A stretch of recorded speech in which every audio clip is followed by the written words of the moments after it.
the district of ZhongGuanCun in Beijing. In the past 2 decades, this place has transformed itself from a market of electronic goods to a breeding ground for around 20,000 high-tech companies. ZhongGuanCun is starting to feel like a new Silicon Valley. Tech visionaries are choosing here to turn their ideas into businesses, as they're seeing many advantages in starting up here.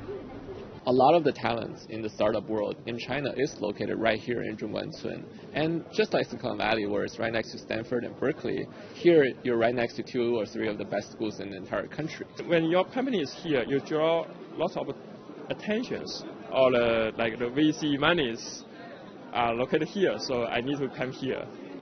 For some of the more successful cases, the world's top PC maker, Lenovo, and China's #1 search engine, Baidu, both trace their roots to ZhongGuanCun.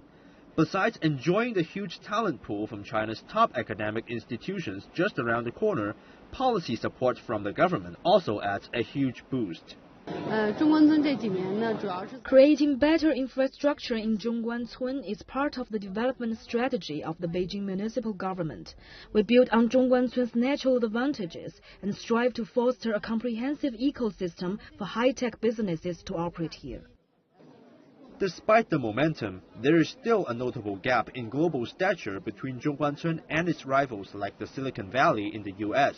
Issues such as weaker intellectual property protection environment is a thorny roadblock to ZhongGuanCun's development. Kaiser Kuo, Director of International Communications at Baidu, also sees cultural factors at play in the way of ZhongGuanCun's development. People do not stigmatize failure in the Silicon Valley. You can sort of boast about all the failed startups that you've been involved in, and it doesn't really work against you. Here in China, while I think that that's starting to move in the right direction as well, there is still a little bit of stigmatization of people who have been less than successful in their earlier ventures. However, he doesn't see these obstacles as insurmountable. It's unrealistic to expect a country that's still in catch-up mode to be a leading innovator in the world. But I think, again, all these things are starting to put in, including some of the other things that people don't often think of, like law firms who know how to structure deals, accounting firms that know how to deal with accounting systems of internet companies. All these things are starting to be in place. Above these factors, China is one of the world's largest markets for high-tech products and services.